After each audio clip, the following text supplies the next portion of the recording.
저의 손으로 행한 대로 보응하사, 이런 제목으로 예레미야의 말씀을 이어가도록 하겠습니다. 하나님을 신앙하면서 우리가 하나님에 대해서 반드시 성경을 통해서 올바로 알아가야 하는 일은 신자에게 있어서 무엇보다도 중요한 문제가 아닐 수 없습니다.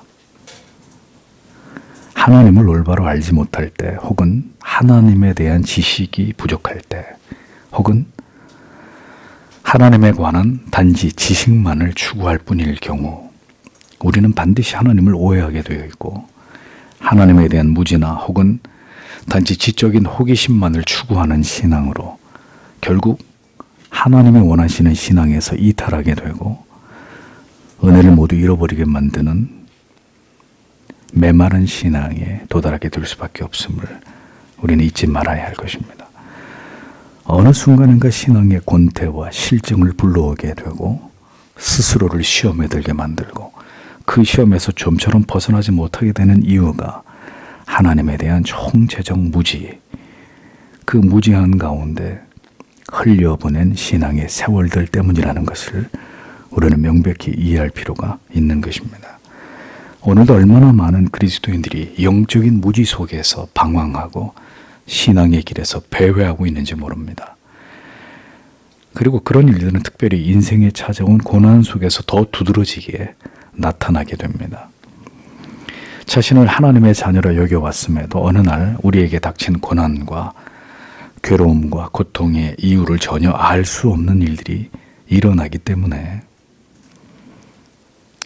특별히 인생에서 고난의 시간을 지나가는 동안에 우리가 맛보아야 될 혼란은 더 가중되게 되는 것입니다.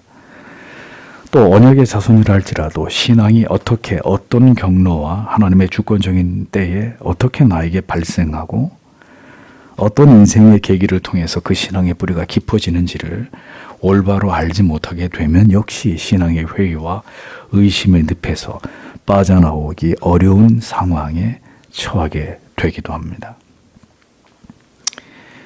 그래서 거듭난 성도는 예외 없이 성경을 통해서 정교하게 하나님을 알아가야 하는 것입니다.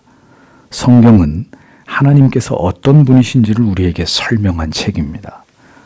성경을 통해서 하나님을 올바로 알 때 하나님께서 어떻게 이스라엘이라는 나라와 민족을 통해서 하나님 자신을 계시하셨는지를 바르게 깨닫고 이해하게 될 때, 그리고 하나님의 은혜가 우리 영혼에 마침내 부어지게 될 때 우리는 비로소 그 하나님을 올바로 신앙할 수 있을 뿐만 아니라 하나님이 원하시고 기뻐하시는 인생을 살아갈 수가 있게 되는 것입니다.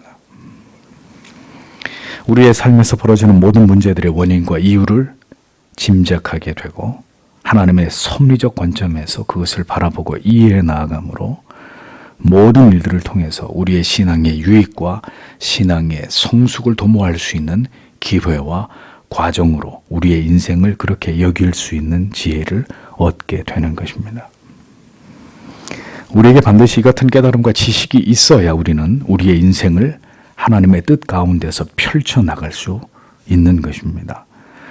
모든 일들을 하나님의 뜻과 계획 안에서 바라보게 되고 하나님을 찾고 의지함으로 마침내 그 모든 문제들을 하나씩 풀어가게 되고 그 과정에서 우리의 믿음과 내세에 대한 소망과 확신은 더 강화되고 공고해지는 은혜를 누릴 수가 있게 되는 것이죠. 고난 가운데서의 간절하게 하나님을 향해 부르짖는 성도의 기도에 하나님은 반드시 응답하시는 하나님이심을 우리는 선지자의 간구 속에서 확인할 수가 있습니다. 하나님께서는 결코 그 백성들의 고난을 외면하시는 분이 아니시고 마침내 때가 되면 그 고난 가운데서 부르짖는 기도에 하나님이 응답하시고 그들을 건지실 뿐만 아니라 자기 백성들을 원통하게 한 자들에 대해서 복수하시는 하나님이다. 성경은 그 하나님에 대해서 이야기를 우리에게 하고 있는 것입니다.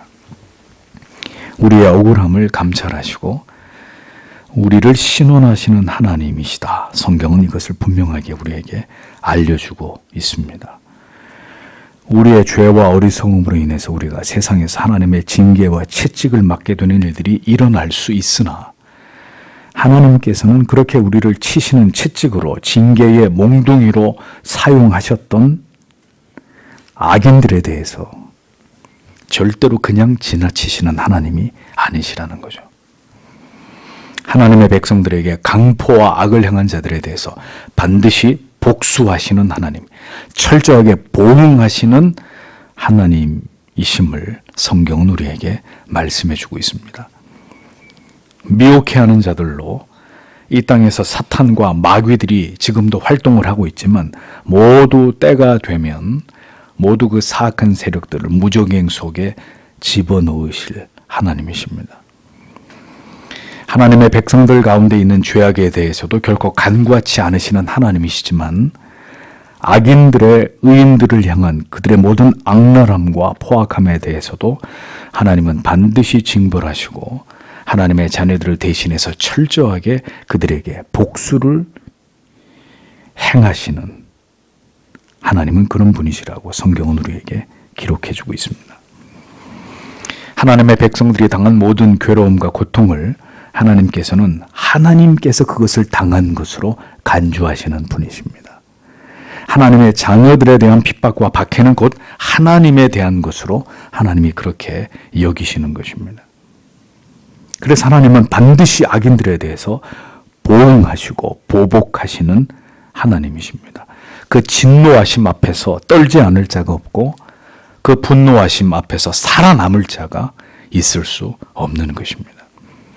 하나님은 그토록 하나님의 자녀들을 위하시는 아버지이십니다. 그 백성들이 당한 그 모든 치욕과 조롱과 고통에 대해서 하나님의 때가 이를 때 반드시 복수하시고 모든 억울함을 풀어주시고 갚아주시는 하나님은 그런 아버지시다. 성경이 우리에게 그렇게 말씀하고 있는 것입니다. 하나님의 사람 모세는 이같이 하나님을 올바로 알고 있었기 때문에 시편 90편 12절에서 15절에 이렇게 고백을 했죠. 우리에게 우리 날 계수함을 가르치사 지혜의 마음을 얻게 하소서. 여호와여 돌아오소서. 언제까지니까 주의 종들을 긍휼히 여기소서. 아침에 주의 인자로 우리를 만족해 하사 우리 평생에 즐겁고 기쁘게 하소서. 우리를 곤곡해 하시는 날수대로와 우리의 화를 당한 연수대로 기쁘게 하소서. 하나님의 사람 모세는 이렇게 고백을 했습니다. 우리를 괴롭게 하심도 그 괴로움 가운데 건지사 기쁨의 날들을 주심도 모두 하나님께 달려있음을 모세는 잘 알고 있었던 것을 보게 됩니다. 내가 내 자식의 종아리를 치는 것은 그가 잘 되게 하기 위해서 뜻한 바 반드시 행할 수밖에 없는 피할 수 없는 일일지라도 다른 사람이 내 자식을 채찍질하는 것은 과히 용인할 수 없는 것처럼 하나님의 마음도 그러하시다는 것입니다. 유다를 돌이키고 회개케 하며 다시 원래의 자리로 돌아오게 하기 위한 필수 불가결한 고난과 괴로움과 고통의 역경이었지만 유다에게 이와 같은 견디기 힘든 피눈물 나는 고통과 괴로움을 가하고 있는 바벨론은 절대로 용서할 수 없는 하나님의 적으로 하나님께서는 그렇게 여기셨다는 거죠. 반드시 징벌하시고 유다를 대신하여 보복할 대상으로 하나님의 바벨론을 그렇게 보셨다는 것입니다. 예레미야는 그렇게 자기 백성들을 신원하시는 하나님이심을 알았기에 이제 그는 하나하나 바벨론이 그들에게 행한 악한 일들에 대해서 하나님께 고발하고 탄원하고 있는 것을 보게 됩니다. 60절을 보십시오. 당신께서는 그들의 모든 복수, 나를 대항하는 그들의 모든 계획들을 보셨습니다. 이렇게 기록되어 있습니다. 저희가 내게 보수하며 라고 되어 있죠. 한글 성경에 보수하다라는 히브리어 니크마담은 그들의 복수라는 뜻입니다. 그런데 잘 이 본문을 뜯어보면 이 복수의 주체는 바벨론이 아닙니다. 하나님이십니다. 그러니까 유다가 당하고 있는 이 모든 괴로움과 고통은 하나님이 유다를 향한 심판과 복수가 되는 것이라는 거죠. 즉 유다가 고통당하는 것은 그들의 죄악에 대한 하나님에 대한 배반에 대해서 분명한 하나님의 응징이 틀림이 없다는 것을 우리는 먼저 알아야 합니다. 그런데 그럼에도 불구하고 예레미야는 하나님의 섭리 가운데서 지금 바벨론이 유다의 죄악에 대해서 집행하고 있는 모든 잔인 무도한 일들을 하나님이 모두 보고 계신다, 이렇게 말하고 있다는 점입니다. 또 나를 모해함을 감찰하신다라고 했는데, 모해라고 번역된 히브리어 마흐쉐보탐, 이 단어의 의미는 생각, 계략, 계획, 이런 뜻입니다. 즉 예레미야 선지자가 당했던 그를 죽이고자 하는 음모, 자기가 겪었던 자기를 해하려고 하는 음모를 의미하기도 하고, 여기서는 유다를 무참하게 짓밟고자 하는 바벨론의 계략을 뜻하기도 하는 그런 의미이죠. 중요한 것은 이렇게 바벨론을 통해서 하나님께서 유다를 보복하시는 일과 유다가 역시 간악한 바벨론의 간계에 의해서 멸망을 당하게 되는 이 모든 과정들을 하나님이 속속들이 살피고 계셨다는 점입니다. 하나님의 뜻에 의해서 허용되고 있는 바벨론의 모든 악행일지라도 하나님께서는 그들의 모든 유다를 향한 복수와 모해의 내용들을 낱낱이 하나님이 감시하고 계셨다. 예레미야는 그렇게 증언을 하고 있습니다. 그러니까 이것은 무엇을 의미하는 것일까요? 인생 속에서 지극한 괴로움이나 어떤 고통이나 마음이 무너지는 슬픔 가운데 있을 때 사람들은 종종 이렇게 절규를 합니다. 신은 과연 어디 있는 것이냐? 하나님이 있다면 왜 나의 이러한 괴로움과 고통을 지켜보고만 있는 것이냐? 그래서 무신론자들의 결론은 신은 없다라는 거죠. 신이 있다면 참으로 무능한 신일 것이다, 이렇게 신을 조롱하는 것입니다. 그런데 분명한 사실은 하나님께서 분명히 다 보고 계시고 다 알고 계신다는 것입니다. 하나님의 백성들이 인생을 지나가면서 하나님의 섭리와 뜻 가운데서 악인들로부터 괴로움과 고통을 당하고 억울한 일들을 겪게 되는 것을 하나님은 모두 다 보고 계신다라는 거죠. 그럼에도 불구하고 우리의 비극을, 우리의 고통을, 우리가 당하는 괴로움을 하나님께서 우리가 모두 스스로 감당하기를 원하신다는 거예요. 그것은 그 괴로움과 고통 속에서 하나님의 자녀들인 우리가 진정으로 죄악에서부터 돌이켜 회개해야 되고 기필코 새로워져야 하기 때문입니다. 더 성숙한 믿음의 사람으로 굳게 세워져야 하기 때문입니다. 그러므로 그렇게 하나님께서 우리를 어떤 사람이나 상황을 통해서 고통을 가하실 때 하나님께서는 그 모든 일들이 우리에게 일어나고 있다는 사실을 절대로 모르시는 분이 아니시라는 겁니다. 유다를 후려치는 채찍과 같은 역할을 하는 바벨론의 그 모든 포악함에 대해서 하나님은 그것을 똑똑히 다 지켜보고 계셨다는 거죠. 비록 하나님을 대신해서 바벨론이 유다에게 하나님의 심판을, 하나님의 복수를 행하고 있으나 그 일을 행하는 바벨론의 악행을 하나님은 놓치지 않고 모두 다 지켜보고 계셨다는 겁니다. 그들의 악에 대해서 반드시 하나님께서는 유다가 당한 것 그 이상으로, 그 이상의 고통으로 하나님이 직접 그들에게 보응하시는 하나님이시다. 성경은 그 하나님에 대한 이야기를 하고 있는 것입니다. 계속해서 61절에서 63절을 보십시오. 여호와여, 당신께서는 그들의 모욕, 나를 대항하는 그들의 모든 계획들을 들으셨습니다. 나를 향해 일어나는 자들의 입술들과 모든 날에 나를 대항하는 그들의 음모, 그들의 앉는 것과 그들의 일어섬을 당신께서는 주시하십시오. 나는 그들이 조롱하는 노래입니다. 이렇게 기록이 되어 있습니다. 여기서 회파다, 헤르페탐이라는 말의 의미는 그들의 비난, 그들의 비웃음, 그들의 모욕이라는 의미입니다. 이는 유다가 바벨론에 의해 패망함으로 인해서 바벨론을 비롯한 이웃의 여러 나라들로부터 듣게 되는 조롱과 멸시를 의미합니다.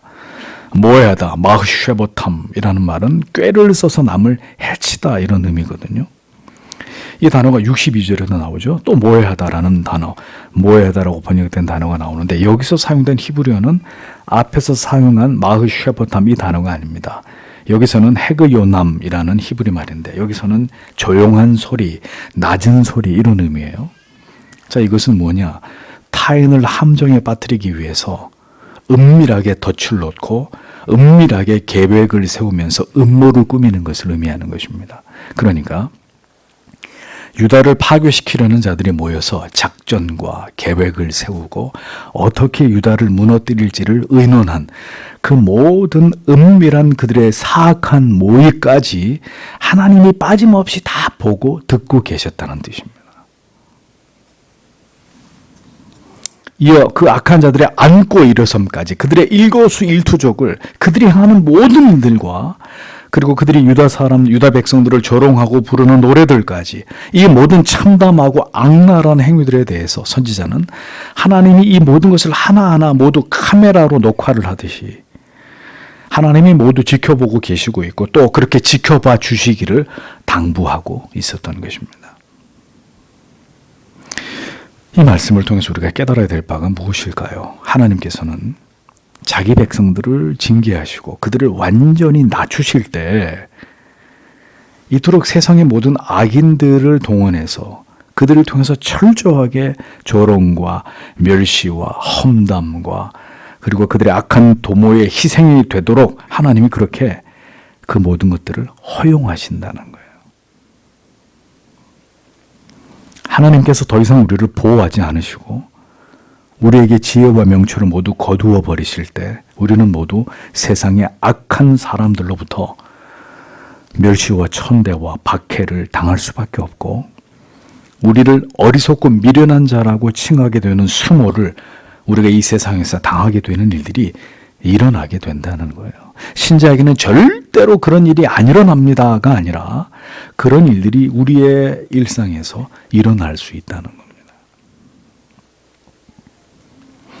우리를 해하고자 하는 모든 악인들의 계략들이 그대로 적중함으로 우리가 돌이킬 수 없을 만큼 피해를 입게 되고 우리가 가진 것들을 모두 다 잃어버리게 되는 일들이 일어나게 될 수 있다는 것입니다. 그런 일들 당하고 나서야 우리가 그동안 대가 없이 평안히 안연하게 거할 수 있었던 모든 것이 우리가 잘나서가 아니라 우리 자신이 우리를 유능하게 잘 지켜왔기 때문이 아니라 그 모든 것을 하나님께서 지켜주셨고 보호해 주셨기 때문이라는 것을 비로소 깨닫게 되는 것이죠. 우리가 하나님을 경외하고 사랑할 때는 하나님께서 우리의 모든 삶을 지키시고 붙드시고 평안함 가운데 거하게 하시지만 우리가 하나님을 경외하지 않고 하나님보다 우리 자신을 더 사랑하고 세상을 쫓아 행할 때 결국 하나님께서는 우리가 누리고 있던 모든 것들을 그 모든 것들에 대해서 하나님의 손을 거두심으로 우리가 가진 것들이 얼마나 손쉽게 파괴되고 우리가 악인들로부터 얼마나 잔인하고 고통스러운 아픔을 겪게 되는지를 경험하게 하신다는 겁니다. 하나님께서는 이러한 경험들을 통해서 우리가 하나님을 경외할 때와 하나님을 버렸을 때의 그 차이를 선명하게 깨닫게 하시는 것이죠. 또 다른 교훈은 이렇게 하나님의 백성들이 하나님의 뜻과 섭리 가운데서 이방의 나라들에게 철저하게 짓밟힘을 당하고 수치와 모욕을 당하는 일들이 일어나기도 하지만 하나님이 그 모든 일들을 빠짐없이 지켜보고 계신다는 겁니다. 그들이 유다에게 행하고자 하는 모든 은밀한 음모들, 계략들 하나님이 다 보고 듣고 계셨다고 예레미야는 말하고 있습니다. 그러니까 하나님은 성도의 신음소리만 들으시는 하나님이 아니라 하나님의 백성들을 해하기 위해서 세우는 악인들의 모든 악한 계획들까지도 하나님은 모두 다 듣고 계시고 알고 계신다라는 겁니다. 우리가 악인들에 의해서 속수무책으로 우리의 모든 것을 잃어버리게 될 때 우리는 생각합니다. 하나님이 왜 우리를 지키시지 않는 것인가? 하나님이 주무시는 것인가? 그러나 하나님께서 모든 것을 다 알고 계시지만 하나님의 뜻을 우리 안에서 이루시기 위해서 그분이 침묵하고 계시는 겁니다.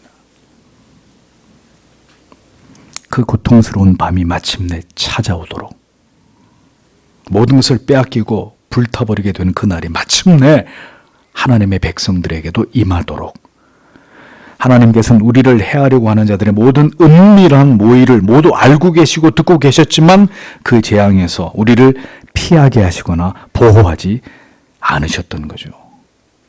왜? 그게 하나님의 뜻이었기 때문에. 성도 여러분, 예레미야를 설교하면서 여러분들에게 여러 차례 말씀드렸습니다. 우리를 보호하시고 지키시는 것만이 하나님의 사랑이 아니라는 거죠. 때로는 무서운 일들이 우리에게 다가오고 있음에도 그 일들이 그대로 이루어지도록 진행되도록 허용하시는 것도 하나님의 사랑입니다. 기어이 그런 일들이 일어나 우리가 다시 하나님께로 그 일 때문에 돌아오게 된다면 우리를 해하려는 모든 일들이 그 계획대로 뜻대로 진행되도록 내버려 두실 수 있는 분이 하나님이십니다. 하나님의 뜻하심 속에서 우리의 사업이 점점 더 기울어질 수도 있고 이 나라가 점점 더 망하는 길로 행할 수 있는 것이고 우리의 몸에 암이 퍼져갈 수도 있는 것입니다. 우리를 해하려 하는 자들이 조직적으로 치밀하게 우리가 모르는 사이에 우리를 공격하기 위한 완벽한 계획을 짤 수도 있는 것입니다. 그런 일들이 우리 안에 있는 죄악을 제거하시고자 하나님께서 마음을 먹으실 때 얼마든지 일어날 수 있는 일들이라는 것을 성경은 우리에게 분명하게 말씀하고 있다는 것입니다. 그러나 이와 함께 우리가 절대로 잊지 말아야 될 또 한 가지는 그렇게 악인들이 마음대로 하나님의 백성들을 상대로 그들을 유린하고 괴롭히고 고통을 가할 때 그 모든 것을 지켜보고 계신 하나님께서는 이제 그들의 악을 통해서 하나님의 뜻을 이루시고 난 이후에는 그들의 그 모든 악에 대해서도 반드시 처절하게 보응하시는 하나님이시라는 겁니다. 이유가 있어서 하나님의 분명한 뜻이 있어서 우리가 악인들로부터 세상에서 고통과 불이익과 배신을 실패를 절망을 경험하게 될지라도 우리 하는 모든 일들이 망하게 되더라도 그렇게 하나님의 백성들을 짓밟은 자들을 하나님께서는 반드시 자비 없는 보복으로 그들을 징벌하시는 분이십니다. 그렇게 복수하시는 하나님이심을 알기에 선지자는 하나님께서 그 모든 일들을 유다가 그들로부터 당하는 그 모든 괴롭고 고통스러운 일들을 다 알고 계시고 보고 계심을 예레미야는 알고 있다고 하나님이 그런 분이신 것을 나는 알고 있다고 고백하고 있는 것입니다. 성도 여러분, 세상에서 일어나는 모든 일들 가운데서 하나님이 알지 못하시는 것은 아무것도 없습니다. 하나님은 모든 것을 보고 계시고 듣고 계십니다. 심지어 우리의 마음과 생각 속에 잠시 깃들었다가 사라지는 그런 내용들도 하나님은 모두 다 알고 계시는 분이십니다. 잠언 15장 3절에 여호와의 눈은 어디서든지 악인과 선인을 감찰하시느니라. 출애굽기 22장 22절에서 24절에 너는 과부나 고아를 해롭게 하지 말라. 내가 만일 그들을 해롭게 함으로 그들이 내게 부르짖으면 내가 반드시 그 부르짖음을 들을지라. 나의 노가 맹렬함으로 내가 칼로 너희를 죽이리니 너희 아내는 과부가 되고 너희 자녀는 고아가 되리라. 이런 무서운 말씀이 기록되어 있습니다. 하나님께서는 모든 사람들을 감찰하시되 특별히 악을 행하는 자들의 그 모든 죄악들을 낱낱이 주목하고 계십니다. 그들이 무고한 자들을 괴롭게 하고 그들에게 고통을 가하는 것을 하나님은 모두 기억하고 계시는 두려운 분이십니다. 그리고 반드시 그 모든 악에 대해서 적당히 넘어가 주시는 하나님이 절대로 아니라 철저하게 보응하시는 하나님이십니다. 그러므로 성도 여러분, 다른 사람의 눈에 억울한 눈물을 흘리게 하고 가슴에 대못을 박는 일을 신자는 행해서는 안 됩니다. 신자가 신자에게, 남편이 아내에게, 아내가 남편에게, 부모가 자식에게, 자식이 부모에게 지워지지 않는 말이나 행동으로 깊은 상처와 고통과 괴로움을 주었다면 그 일은 반드시 하나님 앞에서 돌이켜 회개하셔야 될 일입니다. 며칠이 지나고 몇 달이 지나고 몇 년이 지났어도 사과하고 용서를 구하고 그리고 하나님 앞에 철저하게 회개해야 할 일입니다. 그렇지 않으면 그 모든 악한 일들을 보고 들으신 하나님께서 반드시 그 악을 행한 자에게 복수하시고 보복하실 것이기 때문입니다. 하나님은 의로우신 재판장이십니다. 누구도 그 하나님의 법정에서 억울하게 고통을 당하거나 악인의 죄가 감추어지도록 두고 보시는 하나님이 절대로 아니십니다. 악인들의 악행이 때로는 잘 은닉되어서 발각이 되지 않을 때도 있지만 기어이 세상에 알려지게 되는 일들도 일어나지 않습니까? 그들이 어두움 속에 행한 온갖 부끄러운 일들이 다 드러나게 되는 것을 우리가 바라보지 않습니까? 저는 찜질방은 알아도 찜방은 뭐 하는 데인지 몰랐는데 이번에 분명히 알게 됐고 참 그런 것도 이 한국 대한민국 안에 있구나 하는 것을 이번에 깨달았습니다. 하나님이 행하시는 일들입니다. 모든 불의하고 불법하고 추악한 일들이 세상에 드러나서 그들이 처벌을 받고 수치를 당하게 하심으로 심판하시는 일들을 하나님께서 오늘도 세상 가운데서 행하고 계시는 것입니다. 신자는 공의로우신 하나님을 믿는 자들입니다. 그러하기에 나에게 임한 모든 고난과 괴로움 속에서 내가 행한 악에 대해서 반드시 하나님께 참회해야 되고 나아가서 악인들로부터 그렇게 고통과 해와 멸시와 박해를 받았더라도 성도 여러분, 과도히 우리가 억울해하거나 분노해하거나 내 손으로 복수하는 것을 우리는 금해야 합니다. 왜요? 궁극의 재판장이신 하나님께서 모든 것을 보고 계셨고 반드시 선악간에 하나님이 심판하시고 응징하실 것을 믿기 때문입니다. 시편 1편 4절에서 6절에 악인의 최후를 성경이 분명히 말씀했습니다. 악인은 그렇지 않으며 오직 바람에 나는 겨와 같도다. 그러므로 악인이 심판을 견디지 못하며 죄인이 의인의 회중에 들지 못하리로다. 대저 의인의 길은 여호와께서 인정하시나 악인의 길은 망하리로다. 하나님은 반드시 행한 대로 갚으시는 분이십니다. 악인들은 반드시 그와 그의 후손에게 하나님께로부터 임하는 피할 수 없는 저주가 그들에게 찾아오게 되어 있는 것입니다. 그들은 그 같은 하나님의 저주와 징벌을 당할 때조차도 이것이 자신들이 행한 죄에 대해서 하나님께로부터 그들이 받는 벌이라는 것을 깨닫지 못하는 거죠. 악인은 하나님께 저주를 받아 고통을 당하면서도 이것이 내 아버지의 죄다, 내 할아버지, 그 할아버지의 죄라는 걸 모르는 겁니다. 그럼에도 불구하고 하나님의 심판은 분명히 악인들에게 이루어지는 거죠. 이제 하나님께서 어떻게 악인들을 심판하시는지에 관해서 예레미야가 이렇게 선언하고 있습니다. 65절, 66절에 당신께서는 그들에게 마음의 완고함을 주십니다. 당신의 저주를 그들에게, 당신께서는 진노 중에 뒤따르십니다. 그리고 당신께서는 그들을 여호와의 하늘들 아래에서부터 제거하십니다. 이렇게 기록되어 있습니다. 자, 강팍하다, 메긴나트. 이 단어의 의미는, 이 강팍하다, 성경에 많이 나오는 단어죠. 강팍하다. 이 단어의 의미는 덮개, 어두움, 완고함, 이런 의미예요. 즉 강팍함이라는 게 뭐냐? 마음의 덮여짐이에요. 덮여짐. 마음이 가리워지는 거예요. 그러니까 강팍함이란 마음이 완고하고 고집이 강해져서 도무지 돌이키지 않고 받아들이지 않고 이렇게 정말 어떤 돌 같은 마음으로 이렇게 돌 같은 것으로 덮여져 버린, 쇠붙이 같은 것으로 철통 이렇게 방어가 되어버린, 무엇도 그 마음에 영향을 미치지 못하도록 철저하게 뒤덮여버린 이런 상태가 강팍함입니다.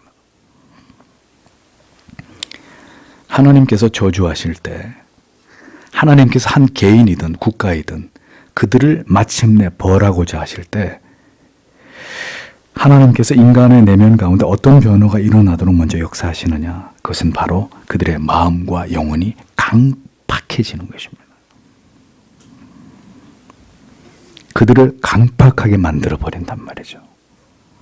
마음이 가리워지고 덮여져서 무슨 말을 해도 돌이키지 않고 고집을 부리는 것입니다.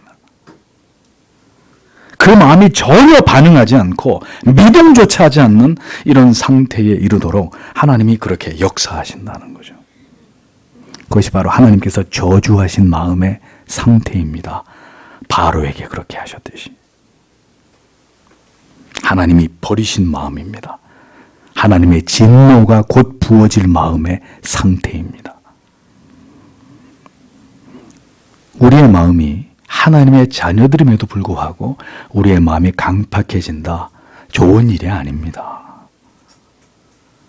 하나님의 자녀라 할지라도 그가 하나님을 멀리 떠나감으로 일시적으로 하나님이 그것을 허용하실 때 우리도 강팍해질 수 있습니다.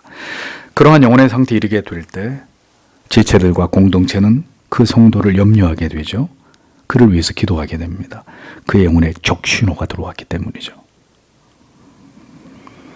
일시적으로 어느 시간 동안만 죄의 영향을 받아서 성도도 완고해지고 강팍해질 수 있습니다. 그러나 성도는 이내 하나님의 은혜로 그 완고함과 강팍함이 깨어지고 부셔지고 누그러지게 되어 있습니다.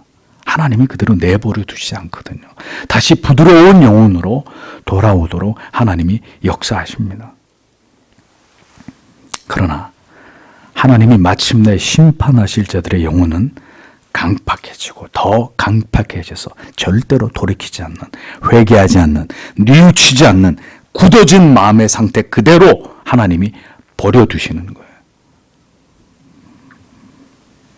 하나님과 멀어져서 영혼이 강팍해지면 그는 하나님의 말씀과 하나님의 뜻에 대해서 전혀 반응하지 않게 됩니다. 왜? 영혼이 뭘로 이렇게 쌓여져 있으니까, 덮여져 있으니까 전혀 반응하지 않는 거예요. 그것이 바로 하나님의 심판의 시작이 되는 것입니다. 영혼이 메말라가고 마음은 돌처럼 굳어지게 되고 그런데도 하나님께로 돌이키지 않는다. 그래서 결국 심판을 자초하게 되는 것입니다. 결국 멸망당하는 길로 가게 되는 것입니다. 우리 같으면 왜 돌이키지? 왜 바보같이 저 길로 가나? 돌이키면 될 것을 살 길이 있는데 우리가 생각할 때는 쉽죠. 그렇게 될 수 있을 것처럼 보이죠. 하나님이 그 영혼을 강팍하게 만들어 놨기 때문에 우리의 의지대로 생각대로 되지 않는 거예요. 그런 자에게 하나님의 진노가 마침내 부어지게 되는 것입니다. 군축하다, 디로도프라는 단어의 의미는 뒤따라가다 이런 말이에요. 뒤따라가다. 진노로 하나님께서 바벨론을 추격하셔서 그들을 하나도 남김없이 모두 멸망시킬 것이라고 성경은 말씀하고 있습니다. 멸하다, 웨타쉬미뎀, 이 단어의 의미는 제거하다, 제거하다 이런 뜻이거든요. 하나님이 뒤쫓아가서 완전히 그들을 박멸시켜버린다 이런 뜻입니다. 이것이 유다를 멸망케 한 바벨론에 대한 하나님의 복수라는 것입니다. 하나님이 지으신 천하에서, 하나님이 통치하는 세상에서 결국 악인들은 모두 다 연기처럼 사라져버리게 된다. 악인은 필히 망하게 된다. 아무리 찾아도 연기처럼 사라져버리고 존재하지 않는 하나님의 심판이 악인들에게 임하게 된다라는 것입니다. 하나님의 백성들과 교회를 핍박하고 모든 하나님의 질서와 공의를 파괴하는 자들에 대해서 하나님은 끝까지 그들을 추격하셔서 그들을 마침내 파괴시키고 파멸에 이르게 하시는 하나님이십니다. 그러므로 악인들은 두려워해야 되는 거예요. 예수를 믿지 않는 모든 악인들은 두려워해야 되는 것입니다. 자기의 인생의 끝이 영원한 지옥불에서의 멸망이라는 것을, 하나님의 그 진노의 결과가 영벌이라는 것을 알아야 되는 것입니다. 평생에 하나님을 믿지 않고 그의 아들 예수 그리스도의 구원의 은혜를 거절한 결과가 영원토록 고통당하는 지옥의 멸망이라는 것을 알아야 되는 것입니다. 우리 또한 그 가운데 있었던 사람이라는 것을 절대로 잊어서는 안 되는 거죠. 하나님은 적당히 넘어가시는 분이 절대로 아니십니다. 악인들은 이 땅에서도 하나님의 복수의 대상이지만 그는 죽어서도 그의 죄악으로 인해서 영원히 고통당하는 죄값을 치르게 되는 그런 존재들입니다. 잠언 28장 1절에 악인은 쫓아오는 자가 없어도 도망하나 의인은 사자같이 담대하니라 라고 말씀하고 있습니다. 악인에게는 반드시 하나님의 보응이 임합니다. 형제를 억울하게 하거나 악한 자들을 괴롭게 한 자들에 대해서 피할 수 없는 하나님의 보복이 따른다는 것을 우리는 기억해야 합니다. 하나님은 반드시 의로운 자들의 눈물을 닦아주시고 그들을 신원해 주시는 아버지이십니다. 그래서 다윗은 시편 23편에서 그 하나님에 대해서 고백하기를 주께서 내 원수의 목전에서 내게 상을, 테이블을, 밥상을 내게 베풀어 주시고 기름으로 내 머리에 바르셨으니 내 잔이 넘치나이다. 하나님의 복수, 통쾌한 원수 앞에서의 이 보복.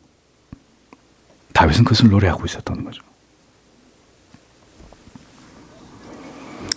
믿음을 지키면서 좁은 길로 걸어가는 성도의 삶은 분명 이 땅에서 수고와 슬픔으로 넘쳐나는 삶입니다. 그것은 우리의 신앙이 견고해지기 위해서와 성화가 더 촉진되기 위해서 피할 수 없는 일들입니다.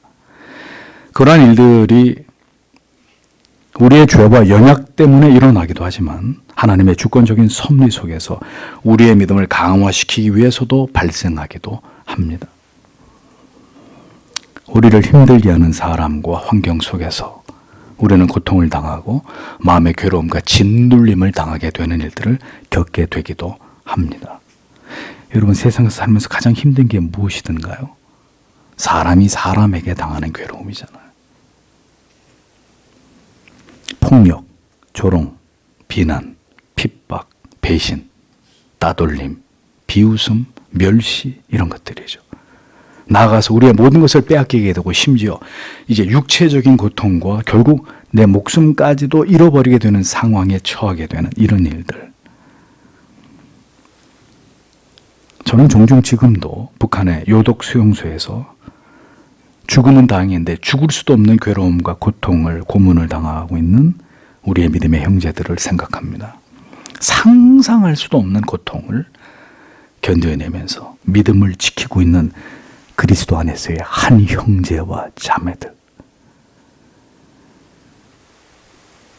그들을 생각하면 속히 통일이 되기를 간절히 고대하게 되고 그 고통에서 그들이 속히 벗어날 수 있는 날들을 하나님이 주시기를 기도하게 됩니다. 그리고 그들에게 그와 같은 잔인하고 포악한 일을 행하는 자들을 하나님이 절대로 용서치 말아 주실 것을 기도하게 됩니다. 반드시 그들을 응징하시고 지옥불에 던져서 그 죄값을 모두 치르게 되기를 기도하게 되는 거죠. 그러나 또 한편 어떤 악인이라 할지라도 예수를 믿어 회개함으로 변화되기를 소망합니다. 그것이 그리스도의 마음이시기 때문이죠. 성도는 하나님의 신원하심을 하나님이 친히 보복하신다는 것을 믿어야 합니다. 이 세상에서 우리가 성도로 살아가는 동안 여러 이유 때문에 우리가 악한 사람들에게 어떤 어려움과 고통을 당하게 될지라도 그 모든 일들은 다 하나님의 뜻을 우리 안에서 이루시기 위함이라는 것을 먼저 기억하십시오. 때가 되어 하나님의 은혜 가운데 그들이 돌이켜 회개함으로 깨어진 원수된 관계가 야곱과 에서처럼 극적으로 회복되는 그런 일이 일어나기도 하겠지만 만약 그것이 하나님의 뜻이 아니라면 하나님께서는 그렇게 우리에게 괴로움과 고통을 가한 자들을 반드시 용서치 않으실 것입니다. 그러므로 우리는 우리가 당한 괴로움과 고통을 복수하기 위해서 안갚음하기 위해서 성도 여러분, 우리의 시간을 허비할 이유가 없다는 것을 잊어버리지 마십시오. 그 일들을 모두 보고 계시고 듣고 계셨던 하나님께 맡겨야 하는 것입니다. 하나님께서는 분명 이 세상을 살아가는 동안 하나님의 백성들을 세상이라는 몽둥이와 악인들의 채찍으로 고통을 가하실 수 있습니다. 우리의 잘못을 깨닫게 하시고 돌이키도록 하시기 위해서 세상에서 포악하고 잔인하고 피눈물도 없는 악인들을 우리로 하여금 대하게 하실 때도 있단 말이에요. 그럴 때 우리는 기억해야 합니다.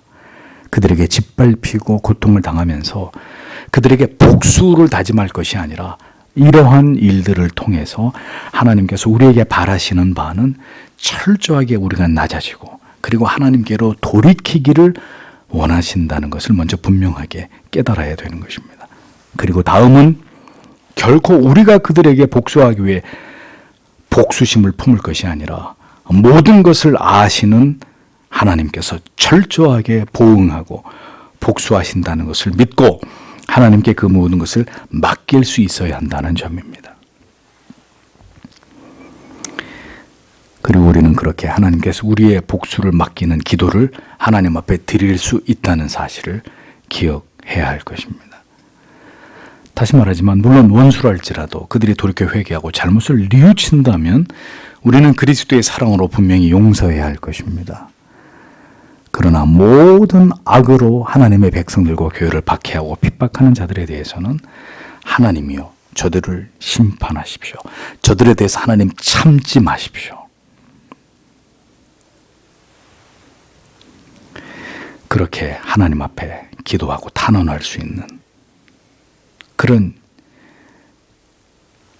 자격이 하나님의 백성들에게 있다는 것을 우리는 잊지 말아야 되는 것이죠. 우리의 기도가 우리의 유일한 무기가 될 것입니다. 오늘 하나님께서는 이 땅에서 일어나는 모든 일들을 말없이 지켜보고 계십니다.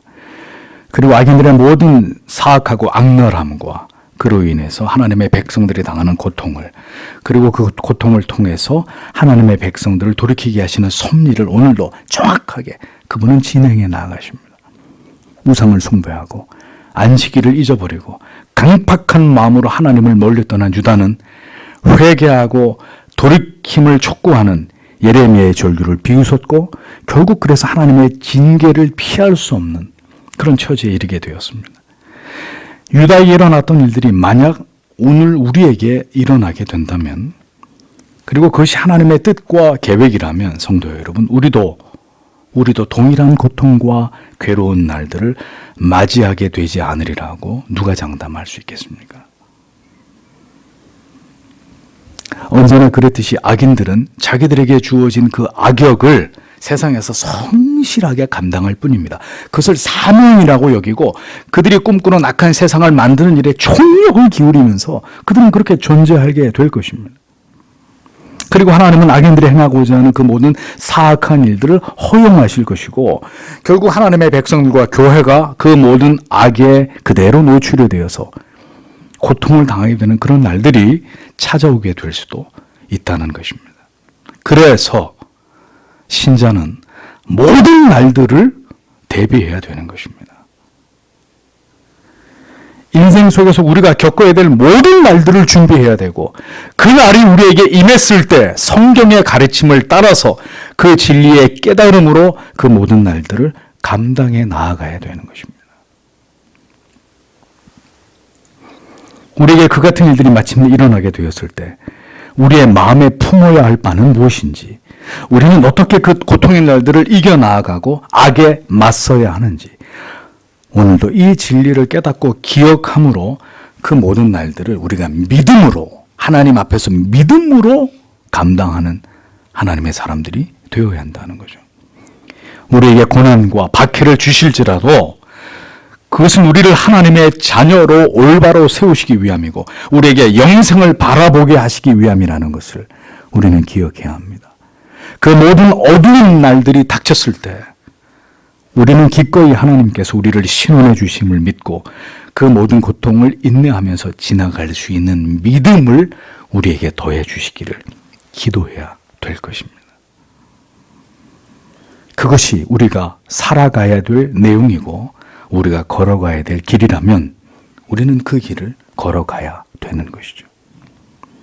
하나님의 위로와 우리를 붙드심이 모든 순간에 우리와 함께 할 것이라는 것을 믿고 그런 날들도 신자는 지나가야 하는 것입니다.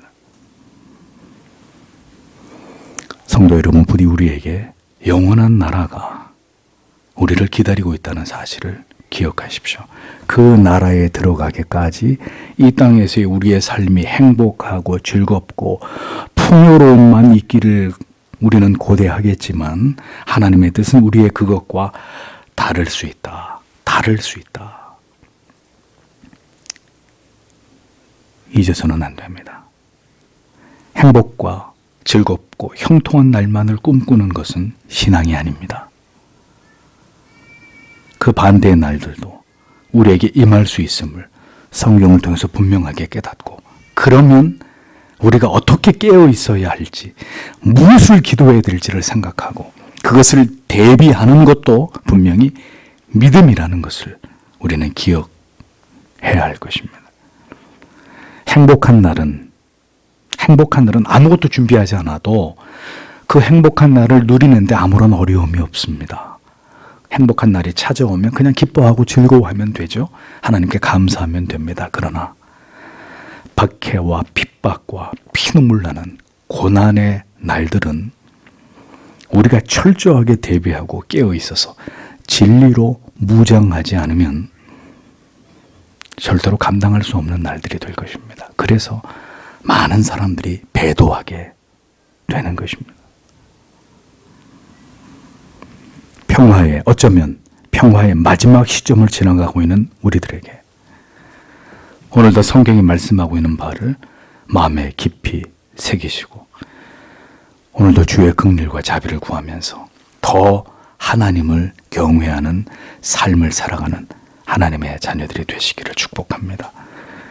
어떤 날들이 찾아오더라도 하나님이 우리와 함께 하시고 승리하게 하실 것을 믿고 영원히 빛나는 천국을 소망하면서 여러분들의 인생의 남은 날들을 주와 함께 살아가시는 여러분들의 복된 생애가 되시기를 바랍니다. 주신 말씀을 생각하면서 다 함께 기도하겠습니다.